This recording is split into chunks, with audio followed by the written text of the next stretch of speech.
This podcast is brought to you by the Islamic Center and NYU.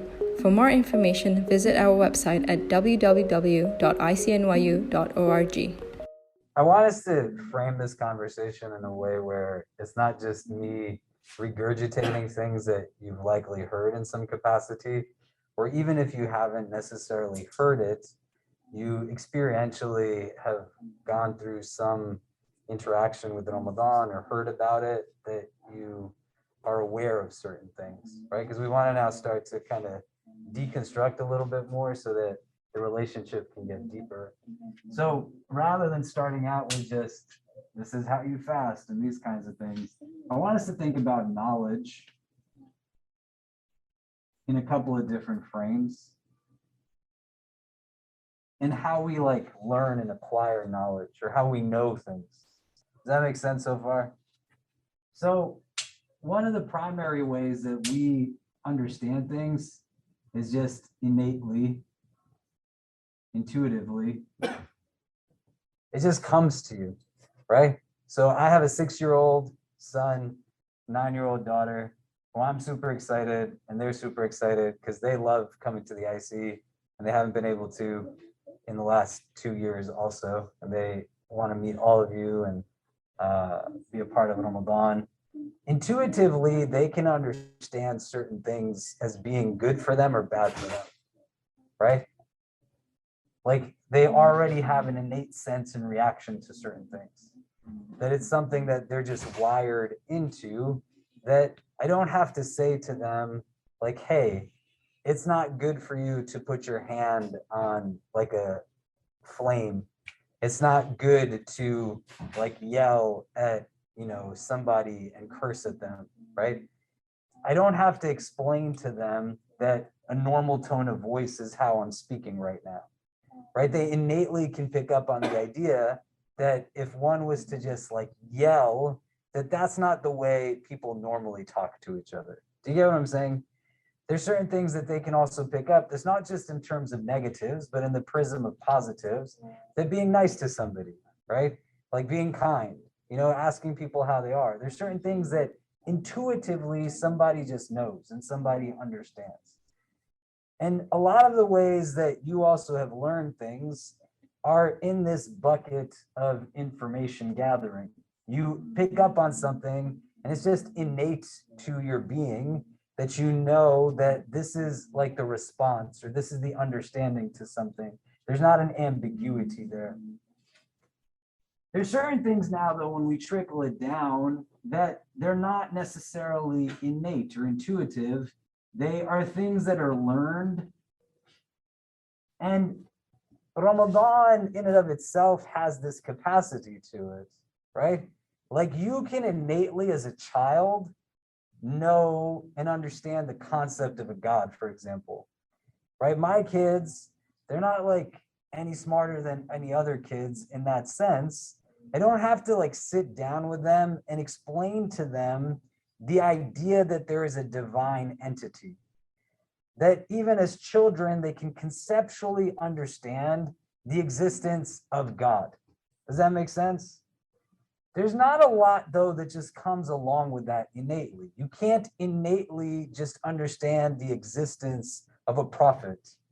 Nobody's going to sit down and say, I assume that the process through which revelation is disseminated came from an angel to an individual, etc., etc.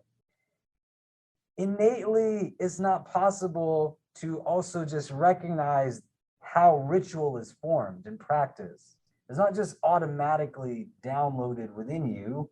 These are things now that get learned. Does that make sense? And then in our tradition, there's also a third frame of knowledge. That's just knowledge that's given to certain individuals, right? Like the prophets of God, they knew certain things that the rest of the people just didn't know, right? So I don't know what we could call this, but we can say special, special people, right? You all are special. But fundamentally, there's now an access point that's learning through those people as well. So when we talk about Ramadan, there's certain things that go into all of this, right? Like most of you said you were excited. One of you said there's some worry, but the worry also stems from something unfamiliar that, at least in what was the norm, there's excitement that we're eating together, we're this and that. That's coming from something that's experiential. What you want to be able to start to focus on now are these two elements that are here. And being able to decipher for yourself, how do I render that much more of an importance to this as a practice? Because I'm getting to a place where there's a deepening in the acquisition of importance through these other two frames. So I'm going to now not just look at Ramadan in terms of what has been passed on to me, but I'm going to connect to it at a deeper level from the standpoint fundamentally of what it is that I know about it, because you can't implement something that you don't know, right? You can't act on something that isn't based in some type of information. And if most of what we're doing is based off of intuition, and intuition now starts to build itself in a place where you don't feel empowered through religion, but you're walking on eggshells. Right? Like I'm always second guessing myself or making myself feel like, I'm not the one that should be knowing certain things or these kinds of things. Do you get what I mean? Does this make sense? Yeah. Can somebody say back to me what I'm saying so that I know you're not just nodding at me? What am I trying to say here? Anybody? Let me reframe this. How do you know what Ramadan is about?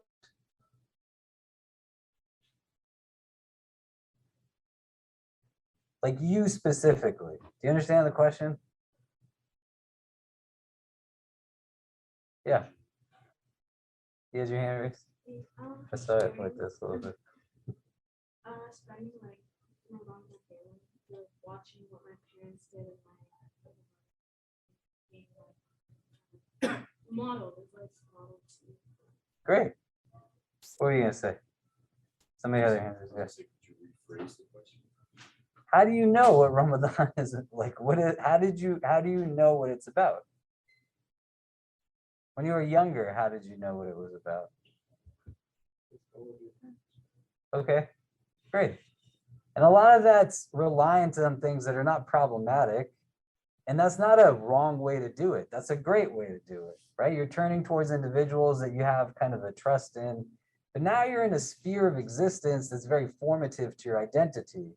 And to move to a place now where the modeling of behavior in terms of externals, you can't model someone's internal behavior, right?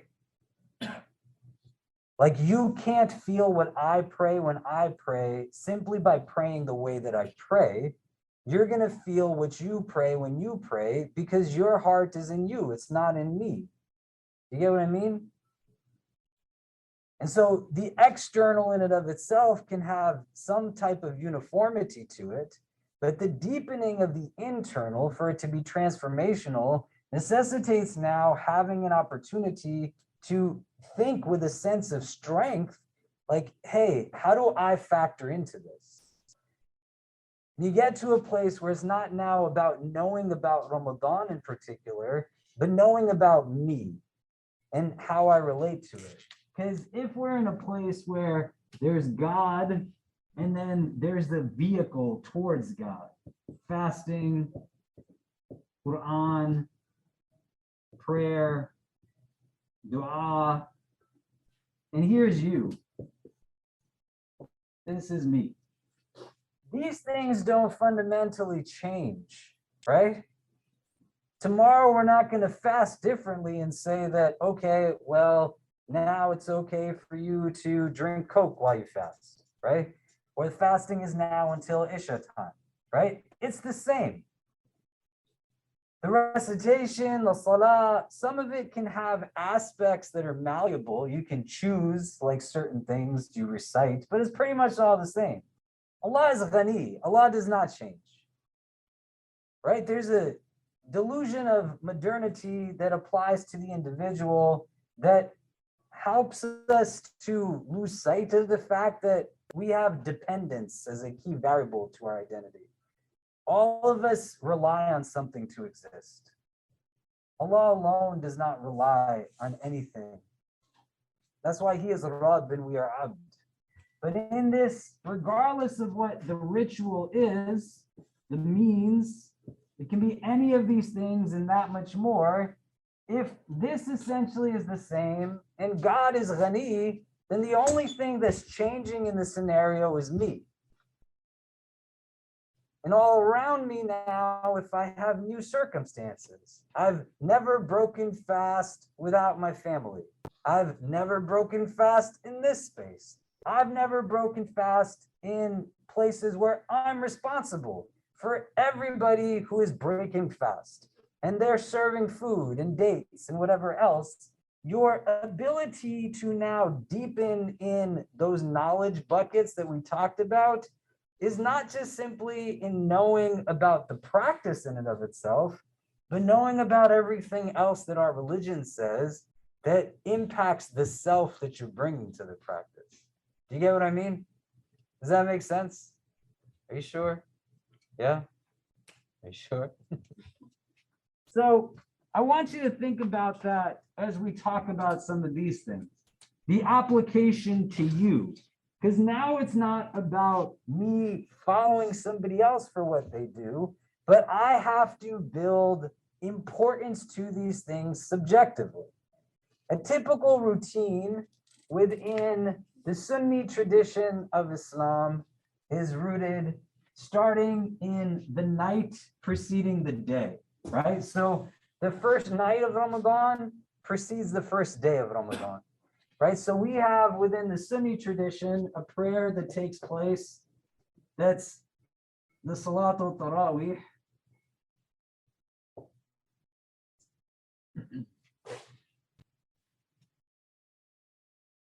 And that's prayed on the first night before, right? A lot of you know this, okay?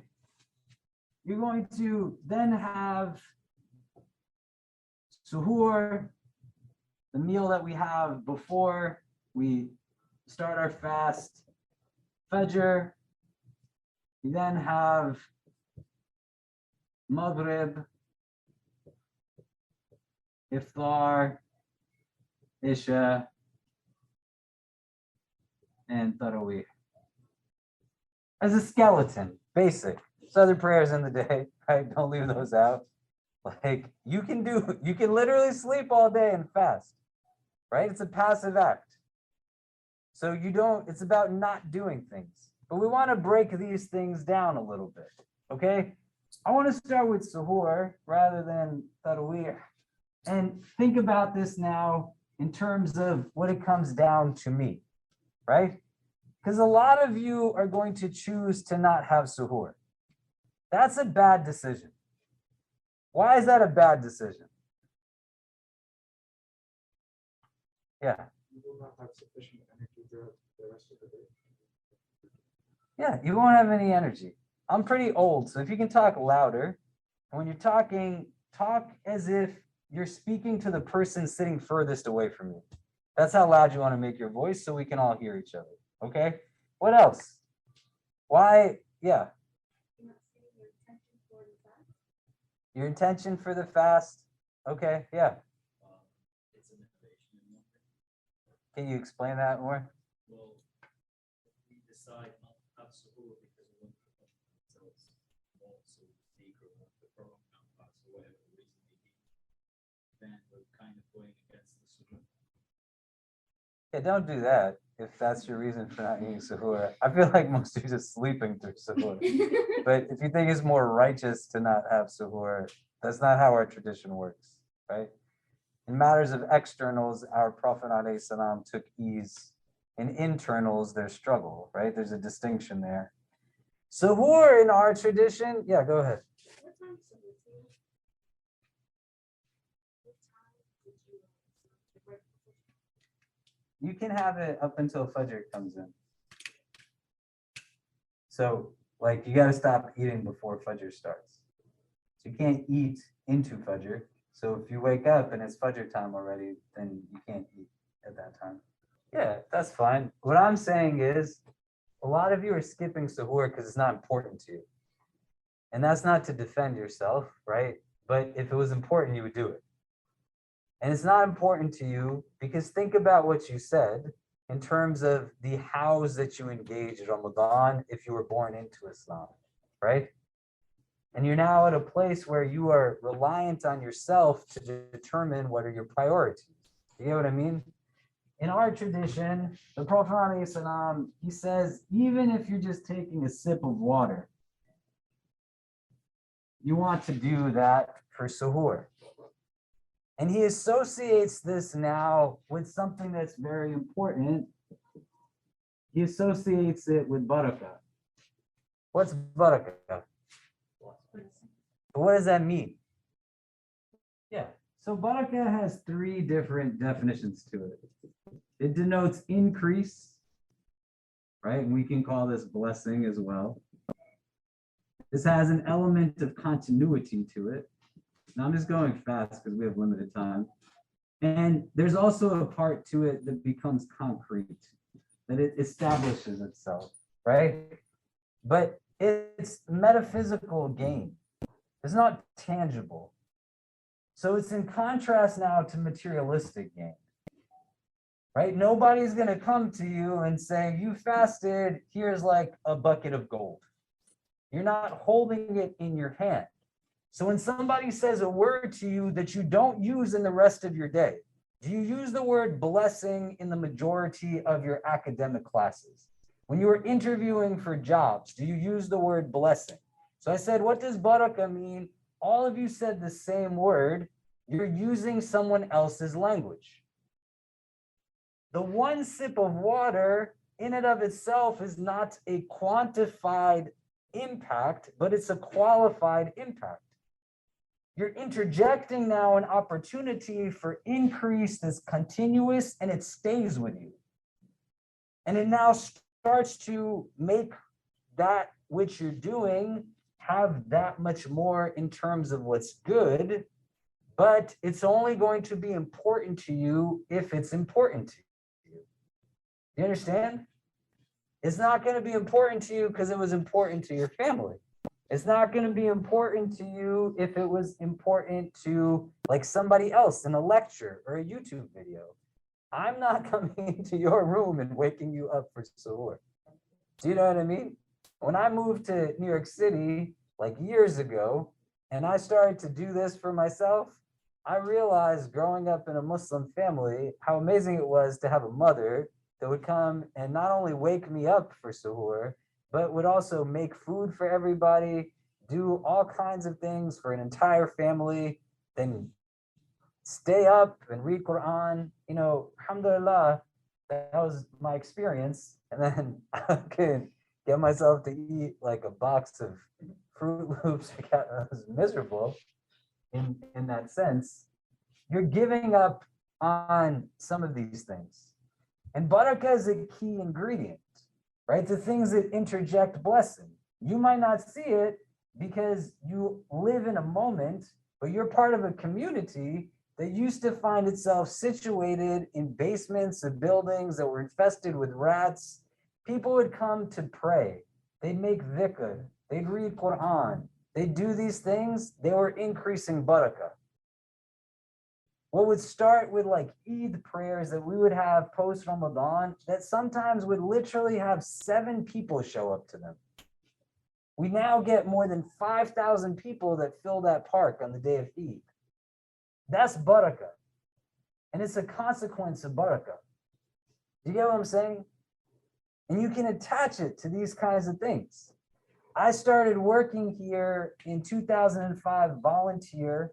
I slept on a couch with 4 roommates that we lived in a 1-bedroom, 1-bathroom apartment, me and 4 brown guys, terrible experience. And in that time, we've grown now to a full staff, 12 Muslim student clubs. You have the only halal certified dining hall in the country. You have wudu facilities that are just sitting there waiting for you to use them. A prayer room that has a multi-million-dollar view. It all stems from barakah. The increase, the continuity of it. You get what I'm saying? The Prophet is saying, you just take a sip of water. It's accessing that barakah. And every day you wake up in Ramadan and you miss the opportunity for even just a sip of water, the physical energy, it's important. But I would tell you, even if you wake up and it makes you sleep from Fajr till Dhuhr time, just sleep from Fajr till Dhuhr time, man. Because for no other reason, your Prophet said that there's barakah in this. So don't equate it to metrics that are rooted in something that is intuitive, which I said is one way of knowledge. You look at those other two buckets that we had here, and regardless of what it is that somebody else might say to you, I can't believe you slept the whole day, blah, blah, blah. You say, my Prophet told me that I need to have this meal. So I woke up to have the meal. And now I still need to get my sleep. Do you get what I'm saying? Does that make sense? So this is something that has metaphysical gain to it. I couldn't tell you why. And that's where those other buckets of knowledge become important. Because I don't know why we pray 3 rak'ah at Maghrib time and 4 at Isha. I don't know why in fasting there is the unique ingredient to increase awareness and consciousness. I don't know how certain things function in those ways, but that's not knowledge that I need to have necessarily. My reliance on the one that's telling me that these things will yield you those things are the things that I just have to know, and then I just kind of submit to it. You get what I'm saying? So a secular society that tells you that the pursuit of dunya is the goal, they're going to tell you, hey, you know what? Maybe you shouldn't be fasting because you got an exam or something. Maybe you should just sleep and not wake up for suhoor. Your fast still counts without it. And it does. So don't freak out if you don't wake up for suhoor. That's okay. But fundamentally, something that can be of ease should not be left behind because it's just a sip of water. Do you get what I'm saying? Does that make sense? You have to decide for yourself now what's going to allow for me, knowing myself, to be able to wake up for this. What do I need to do and what do I need to cut out? How do I start utilizing Sha'ban, the month we're in right now, to start getting ready for it? You get what I mean? Does that make sense? Any thoughts on any of this so far? Yes, no? Comments, questions? Does it make sense? Go plan out for yourself what your suhoor is going to look like. Think about this now beyond the individual level, the community level, right? There's some people who this is their first Ramadan ever. They might have been born into a Muslim family, but they didn't fast in Ramadan in their family. There's going to be some people who they are new Muslims and they've never fasted before. I know at least 4 students who are NYU students who have converted to Islam in the last few months. They're going to show up. They are in a place where they're not going to be the ones by themselves that are saying, hey, you know, it'd be nice on a Saturday, we can go and have, you know, food together at a diner before Fajr starts and then all pray together. You see what I mean? You create now an opportunity to inculcate importance with others because you have thoughtfulness to your practice. This is not a religion that's about like privacy, right? But we have responsibilities towards one another. Do you know what I mean? And how you show up for others is a big part of what it's going to look like when you stand in front of God. You don't need to be like the person giving the khutbah or giving the dars to just say to people, hey, you want to go to IHOP for suhoor on Saturday? You know? You want to go to the diner and we'll get some food to eat all before Fajr starts? And you might be the reason that somebody, for the first time in their life, actually eats this meal. And I want you to think about that for a second, because you don't want to have a set of understanding of what goodness is that's like very limited. But if Allah makes you the means through which somebody is introduced to this as a practice, like that's amazing.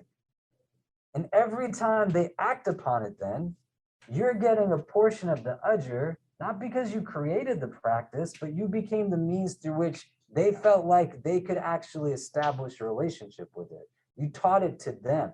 You get what I'm saying? Does that make sense? You're going to get now to Fajr time, right? And similar again, the Prophet ﷺ, he says the two sunnahs of Fajr are worth the entire world and everything in it. And so that's not just the entire world, like in a kind of nature-based, like the way this world exists right now, with the trillions of dollars, the resources that are available to people from all backgrounds, everything that's there in terms of treasure, it's worth that and everything that's inside of it. Do you get what I mean? But it also comes back to this. You can't yield the blessing of something if you leave it behind. The barakah from the presence of an act is only yielded through the performance of it. And so you want to definitely be in a place where your Ramadan is enhanced because you're keeping on top of the fara'id. I'm going to throw in here now Dhuhr, Asr as well. Because for a lot of you, it's going to actually be easier to pray Fajr and Maghrib and Isha. You're going to find it harder to get up from your classrooms to pray Dhuhr and Asr on time. And it's a conundrum that, again, you don't want to be self-deprecating, right? And people, even when they leave college and they go into the workforce, they could be on top of their Fajr prayers and their Isha prayers, but the afternoon ones where they're confined to a desk that somebody else is saying to them, this is what your routine should be like, it makes it harder for them. You don't want to leave any of these things behind as best as you can. Some of us, we struggle with the performance of our prayers. I'm not knocking you on that. I went through probably from the time I was like 13 until I was 16, was in a really strange relationship with my prayer. Sometimes my family would ask if I had prayed, and I said, yes, I had when I hadn't. Sometimes they'd say to me, we know you didn't, and I would just roll out of bed and without wudu, do some combination of standing and bowing. And when I was in my senior year of high school and I started to look at religion and spirituality more, I started to cut class a lot and I'd go to the masjid. I didn't know what I was looking for. I had forgotten how to pray and I was too embarrassed and intimidated to ask anybody. So every time I would drive to the masjid, I would remember there was a thing called sunnah prayers. I just pray those and I'd leave. And I didn't know who to ask or where to turn towards. I know where I'm at now in terms of my relationship to prayer. And the person I am today can choose to self-deprecate the person I was prior to this, or recognize that the yesterdays I lived are what makes me today the product that I am today. You see what I mean? These things are very important. They're very important, not again because of tangible change. They might not also be things that evoke certain feelings to you, right? But we don't worship feelings in our religion.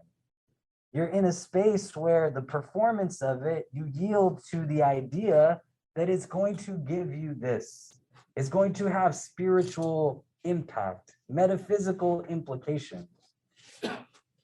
In our university, there are accommodations made for all students of all religious backgrounds. The provost literally sent out an announcement yesterday about what the policies are, or 2 days ago. Ramadan is a great time to build a relationship with other parts of your faith.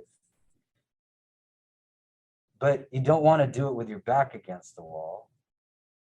The prayer becomes an important facet to our growth spiritually. It's going to be something that, again, though, you have to determine for yourself how you relate to it. And once you miss it, there's ways to make it up, but you're giving up on the blessing from doing it in the times that it's supposed to happen. There's no legal school in Islam, Sunni or Shi'i, that says that there's anything other than 5 daily prayers. Both within Sunni schools and Shi'i schools, you have different opinions intra both traditions that have different opinions on the start and end times of certain prayers. But everybody says there's 5. And so you want to just try in your routine to build that relationship with those things. Iftar, we're going to be doing here on campus every single night. You're going to have it in Rosenthal, the 10th floor of Kimmel, big space. Inshallah, a lot of people will come and fill it. Try to come and be there, because there's going to be a lot of people in the early part of it who they're going to come not just looking for food to eat, but they're going to also be looking for other Muslims to be with, right? That they've lived at this university all by themselves. How was it for you in Ramadan last year by yourself on campus, like you were saying? Yeah.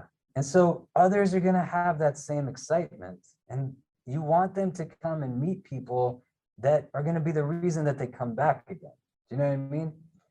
So your iftar is something that's an important thing to have like planned out as well. But you want to think about it individually and also communally. Now, to go to these 2 parts, suhoor and iftar, like Tariq was saying, try your best to not eat gross things. And that might be like hard to do, but the idea is not to reorient your food schedule to now just like the evening hours, right? The physicality of it is something you'll have to get adjusted to. And you might feel tired in the onset, but that's just your body responding now to a different food intake. That's why you want to start to fast in these days in Sha'ban. So you get used to it and you pay attention to yourself, because you're not anybody else. Some of us can fast and it's like a spiritually intoxicating experience. Some of us can fast and we get a big headache, right? Doesn't mean you're better or worse. That's just how we're wired. But you don't want the first number of days that you have iftar to be something that is what it is only because you didn't do what you could do beforehand, right?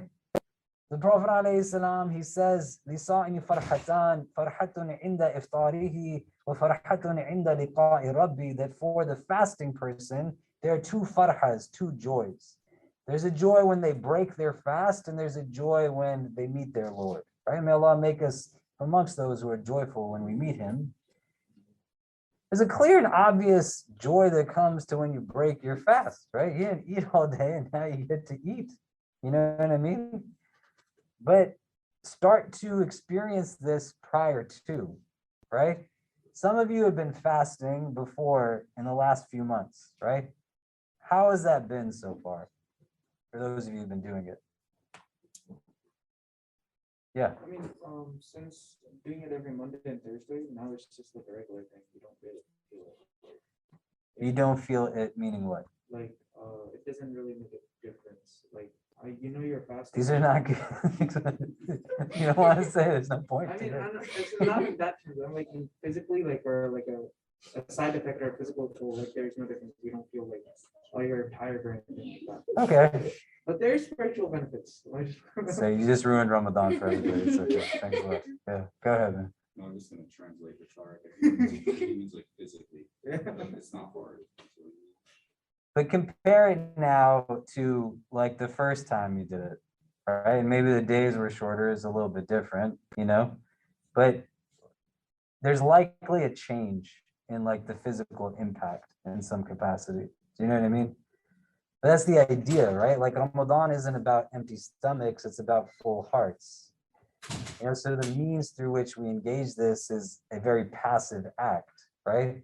So you start to do it now, but it goes back to the entire frame of this conversation. Like, what's important to you? Is it important enough? And you have to align that importance for yourself. Do you get what I'm saying? Does that make sense? Okay. What time does Maghrib come in? Okay, so we got like 5-6 minutes left, right? We're going to be doing prayers on campus. There's going to be qiyams that we do, overnight prayers from like Isha till Fajr time. We're going to do a specific one that's a women's qiyam. Everything else is open to everybody, but for us to be able to provide like unique opportunities, that schedule will come out and you want to implement it as best as you can into your routine. The idea with Ramadan is to not just forego now what you do on a daily basis, right? But you got to design your life or somebody else is going to design it for you. And so what you're bringing in terms of intention has to be subjective. I want you to take like a couple of minutes and just outline in your head, what are like some of the things that are going to be those obstacles that get in your way, right? How do I tell a professor I need to leave from the classroom? You know, how do I now start to ensure that I have food to eat, right? And what we can do for, you know, helping you in these kind of cases. You know, how do I prioritize some of these other things and balance it all out? But what are the things that are really getting in the way? And are those things that are external or internalized? And can I overcome those internal obstacles to get me to that place? You see what I'm saying? Any questions or comments on any of this right now before I kind of pivot into something else? Yes, no? What do you guys think? Your self-awareness now is going to be important. So what are the things that are going to impact each one of us individually? And you have the foresight to start thinking about it now, right? When do I start to falter? What are the things that get in the way? What else? What else are we thinking about? Yeah. And this is where you have to know yourself, right? And where we can be helpful to you as our staff. You want to strategize. How do I do this and build a routine? Knowing yourself and how to do it for yourself doesn't mean you have to do it alone. And where we don't have like the skill or expertise, there's a lot of people who are nutritionists, a lot of people who know various disciplines, but to be able to recognize that as you give importance to the strategy, we can help you in the shaping of that. You see what I mean, right? Yeah, go ahead, you had your hand raised. What do people think? What would you tell somebody who's got an 8 a.m. class? Because we had some students who filled out these surveys, which would be great if you filled them out, if you got it from me and Jerry, because that data makes a difference. If we can go back and say to people, you know, 200 students said something versus saying 20 students, you know, it makes a big difference. So students have 8 a.m.s. How should they kind of be ready for that? Yeah. Yeah, right? And you don't need anybody's permission to do that. Do you know what I mean?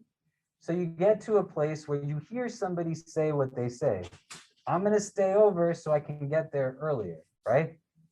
You say to people, hey, like we can have people stay in our dorms. We can have people stay overnight with us because you know there's commuters that are, how long are your commutes? How long does it take you to get here? Yeah, and what about you? Okay, so that's crazy, right? An hour and 45 minutes means that you're waking up at what time to get to your 8 a.m.? Yeah, okay. So you can facilitate for people an opportunity to, whoa, I can hear myself so differently now. You can facilitate for yourself an opportunity, anybody fasting? An opportunity to seize like advantage of this, right? And you start to think like thoughtfully, you know what I mean? So it's not like a selfish engagement of practice that's like, hey, I live in Goddard or in Lipton. I was gonna roll out of bed, go to the dining hall. I'm gonna go to the prayer room. I'm gonna do whatever. It's coming from 2 hours away. It's gotta go to class at 8 in the morning. Forget about sleeping overnight. What about a place to sleep during the day, right? What's the alternative going to be, right? Like you can stamp on this thing. She can come and sleep on the floor over here, or you can remember who your teacher is, sallallahu alaihi wasallam, and be like, hey, why don't you come and sleep in my dorm? I got to sleep the whole night, and you can just have the bed to yourself. Do you get what I'm saying? Does that make sense? And that's what you got to start to think about things as, right? And facilitate it, because many of you don't have institutional memory of how Ramadan functions here. So you get the blessing of being able to establish practice amongst yourselves that stem now from Ramadan. And a heart that is fasting, a heart that experiences Ramadan, should be creating thoughts like this. Do you get what I mean? Does that make sense? And now you move from the thought to the execution of it. Because you literally have a prophet who, when the people left from Mecca, he created a system where he buddied them up with people in Medina. He didn't say, go figure it out on your own. He didn't say, like, you just got to build your own houses. He took the people who were migrating and said to the people who were there, like, you got to take care of each other, right? You're going to have to take care of each other in this Ramadan. You see what I mean? Does that make sense? Anything else that comes up? So when you go to these Ramadan planning meetings, bring up some of these ideas too. Go ahead, Kashmir. It's not a product of your iman that you would be thinking about fasting before Ramadan, right? And this is important to understand, and not to move away from what you're saying. A generalization I'm comfortable making is so many people attribute faith to like very human experiences, right? So the number of people who I talk to in my office, they're like, I feel like I'm so low in my iman, you know, and then it's like, well, what's going on? You know, I just like lost a loved one and I'm sad and it's hard for me to do things. It's like, no, man, you're not low in your faith. You're just a person. You're feeling emotions, right? You're not going to know what you don't know until you know it. And even just knowing something doesn't mean that you're automatically going to implement it. How old are you? 18. You're 18 years old, right? You lived on this world for almost 2 decades. You're going to tap into what's innate in your practice and what it is that the people around you have been doing. You don't want to get into a place that says the presence or absence of an action in and of itself becomes the determining factor as to whether somebody is good or not. That's a very dangerous mode of assessing somebody's virtue, right? Because this is a challenge. For example, like when you engage in practice, especially publicly, there's more room for the arrogance to stem forward. That's why our teachers teach us that there's likely more sincerity in the sinner, that with real ikhlas, they seek forgiveness from God. But the person who stands and leads the prayer, they have a higher potential of being able to say that I'm doing this for a certain reason, but inwardly they're doing it for the wrong reason. Do you get what I mean? Right? So it's not like iman is the catalyst through it, but you sit down and you have stillness and then you strategize. And as you grow older, you start to think about other things that you can do as you change in phases of your life in terms of the practice that you're inculcating, right? You're going to have gifts in Ramadan that are uniquely present to Ramadan in terms of barakah, because barakah in our tradition, like we were talking before, you know, there's barakah that's uniquely attached to time, for example, right? There's barakah that's attached to places. What do I mean by this, right? Like you can go to Medina and Mecca. I've taken people there. Inshallah, we'll all be able to go on Umrah together soon, right? And that'll resume as well. I've taken people, man, to Mecca and Medina. They sleep for like 30 minutes, 40 minutes a night for a week and a half straight. They're just sitting in the masjid and prayer all night, ready to go. They're fasting like in the Arabian heat, all kinds of things.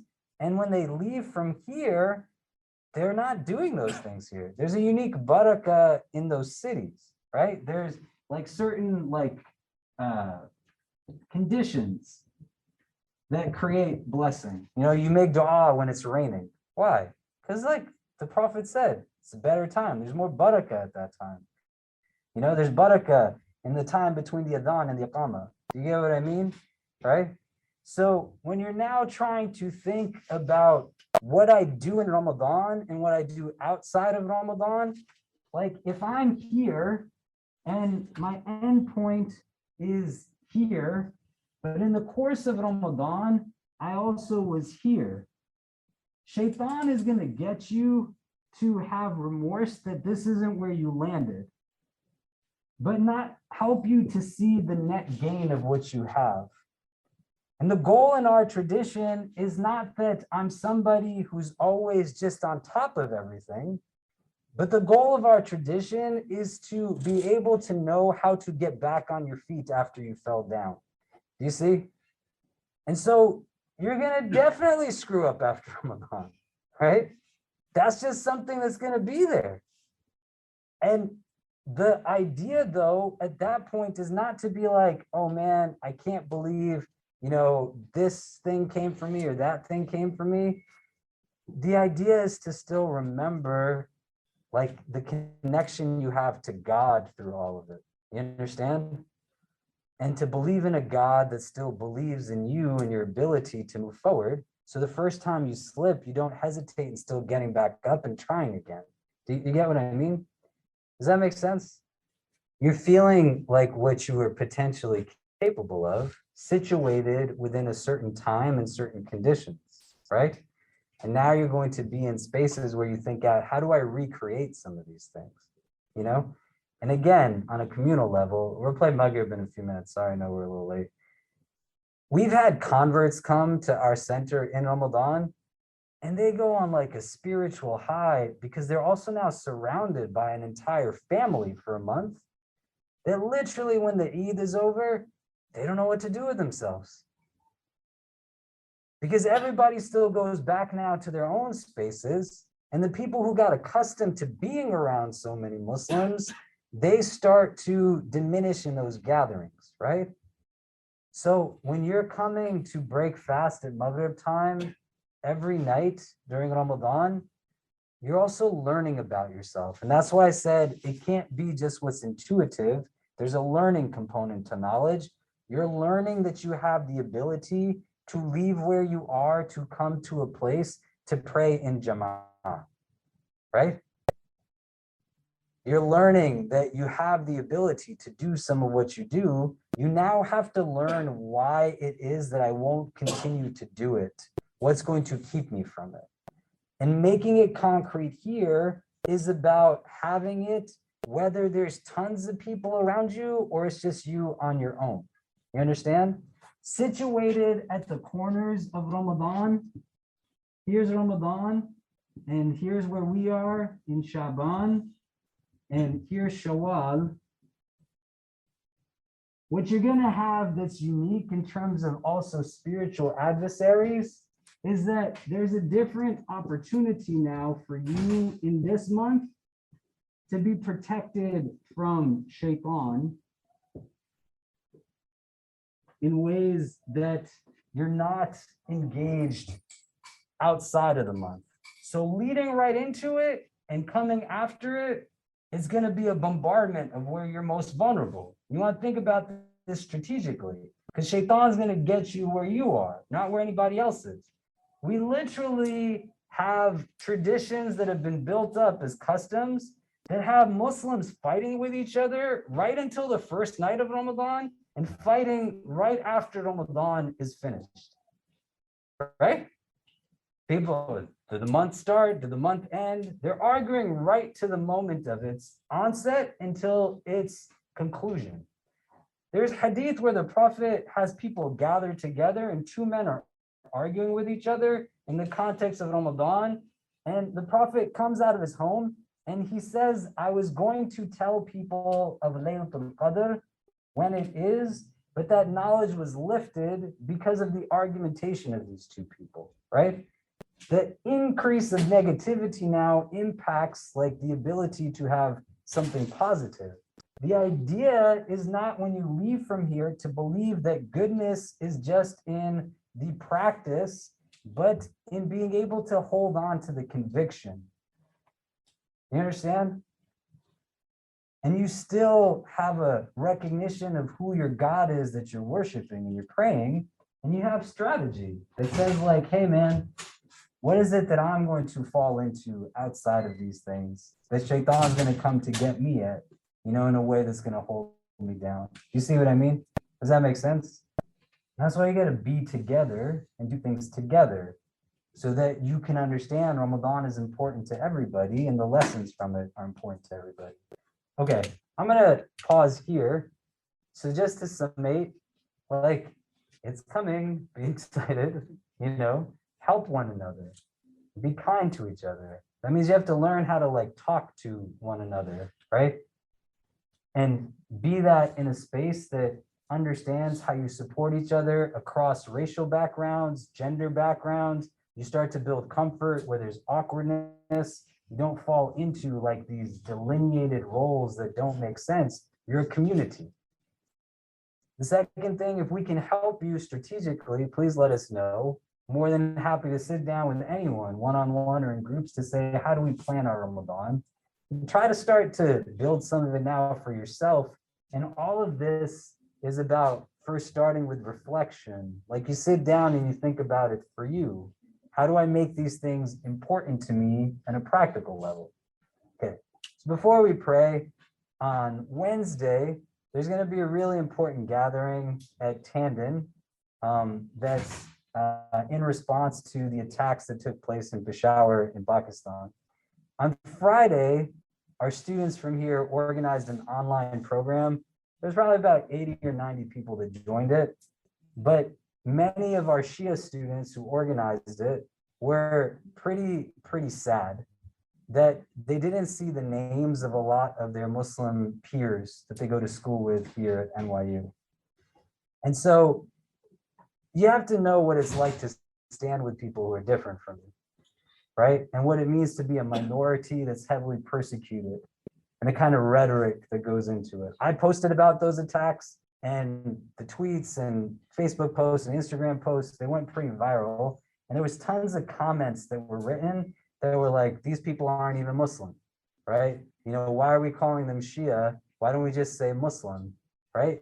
It's stupid. It's like the equivalent of saying, I don't see race. You're erasing an entire Black identity by saying you don't see color. In the same way, you can erase an entire narrative of millions of people who identify with a particular interpretation of Islam.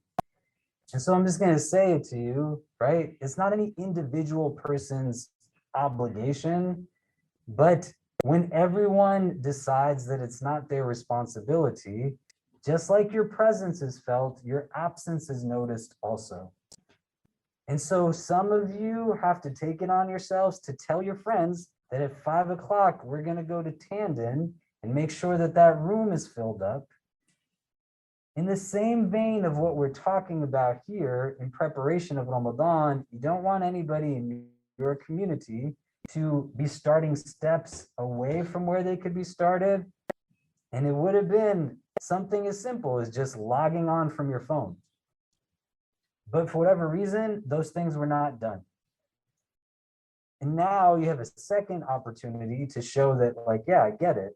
And you keep doing that with other groups and other demographics. So you show up for them and you let them know, or you just reach out to them, right? Like I literally said this in the khutbah on Friday. Just reach out to some of your friends who are Shia and let them know that you're thinking about them, right? Or even if they're not friends of yours, people that you know who are. You see what I mean?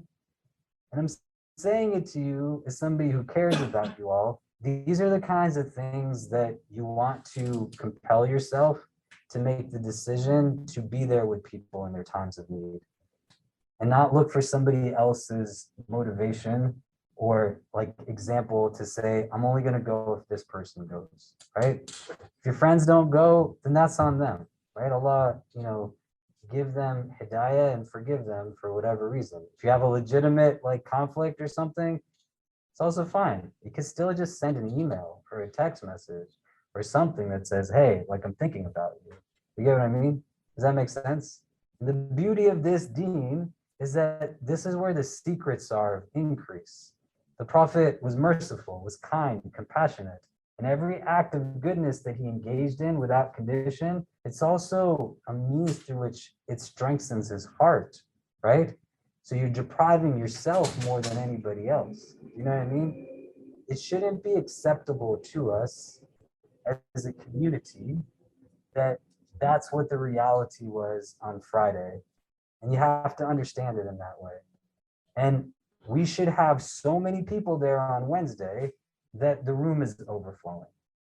And if you're not there and there's not a good reason for you not being there, even in the context of what we've been discussing, I don't think then you're really understanding like how to get ready for what it is that's coming tomorrow. Does that make sense? So Wednesday at 5 o'clock, like be attending, show up the same way we talked about. Like you can let people stay in your home. You can do this in Ramadan.